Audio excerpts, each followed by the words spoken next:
राधे राधे। हर हर महादेव। कैसे हैं आप सब। आज मैं आपको भगवान श्री कृष्ण के बाल स्वरूप लड्डू गोपाल की कथा सुनाने जा रही हूँ। भगवान श्री कृष्ण का नाम लड्डू गोपाल कैसे पड़ा, आइए जानते हैं। ब्रज भूमि में भगवान श्री कृष्ण के एक परम भक्त रहते थे। उनका नाम कुंभन दास था। कुंभन दास का एक ही पुत्र था, रघुनंदन। कुंभन दास हर समय प्रभु श्री कृष्ण की भक्ति में लीन रहते थे और पूरे नियम से भगवान की सेवा करते थे। वे उन्हें छोड़कर कहीं नहीं जाते थे ताकि उनकी सेवा में कोई विघ्न ना हो।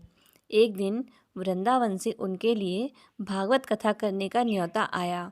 पहले तो उन्होंने मना कर दिया, लेकिन लोगों के जोर देने पर वे कथा के लिए तैयार हो गए। उन्होंने सोचा कि भगवान की सेवा की तैयारी करके वे रोज़ाना कथा करके वापस लौट आएंगे, जिससे भगवान का सेवा नियम भी नहीं छूटेगा। उन्होंने अपने पुत्र को समझा दिया कि वो भोग तैयार कर चुके हैं, तुम्हें बस समय पर ठाकुर जी को भोग लगा देना है। कुंभन दास जी ने अपने पुत्र रघुनंदन को समझाया और वहाँ से प्रस्थान कर दिए। रघुनंदन ने भोजन की थाली ठाकुर जी के सामने रखी और सरल मन से आग्रह किया कि ठाकुर जी आओ और भोग लगाओ। उसके बाल मन में यह छवि थी कि वे आकर अपने हाथों से भोजन करेंगे, जैसे हम सभी करते हैं। उसने बार बार ठाकुर जी से आग्रह किया, लेकिन भोजन तो वैसे का वैसे ही रखा रहा। अब रघुनंदन उदास हो गया और रोने लगा। उसने रोते रोते ठाकुर जी को पुकारा, ठाकुर जी आओ और भोग लगाओ। जिसके बाद ठाकुर जी ने एक बालक का रूप धारण किया और भोजन करने बैठ गए। यह दृश्य देखकर रघुनंदन भी प्रसन्न हो गया। रात को जब कुंभन दास जी लौटकर घर आए, उन्होंने पूछा, बेटा तुमने ठाकुर जी को भोग लगाया था। रघुनंदन ने कहा, हाँ। उन्होंने प्रसाद मांगा तो पुत्र ने कहा, ठाकुर जी ने सारा भोजन खा लिया।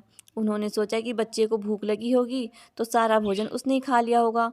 अब तो रोज का ये नियम हो गया कि कुंभन दास जी भोजन की थाली लगाकर जाते और रघुनंदन ठाकुर जी को भोग लगाते, और जब आकर कुंभन दास जी अपने पुत्र से प्रसाद मांगते तो वह एक ही जवाब देता कि ठाकुर जी ने तो सारा भोजन खा लिया।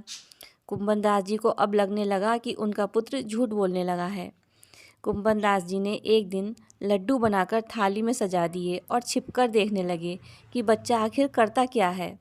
रघुनंदन ने रोज की तरह ही ठाकुर जी को पुकारा तो ठाकुर जी बालक के रूप में प्रकट होकर आए और लड्डू खाने लगे।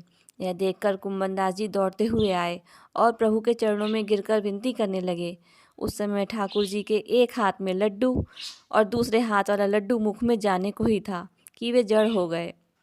उसके बाद से ही उनकी इसी रूप में पूजा की जाती है और वे लड्डू गोपाल कहलाए जाने लगे। बोलिए लड्डू गोपाल की जय। राधे राधे। आपको यह कहानी पसंद आए तो वीडियो को लाइक करना ना भूलें। धन्यवाद। राधे राधे।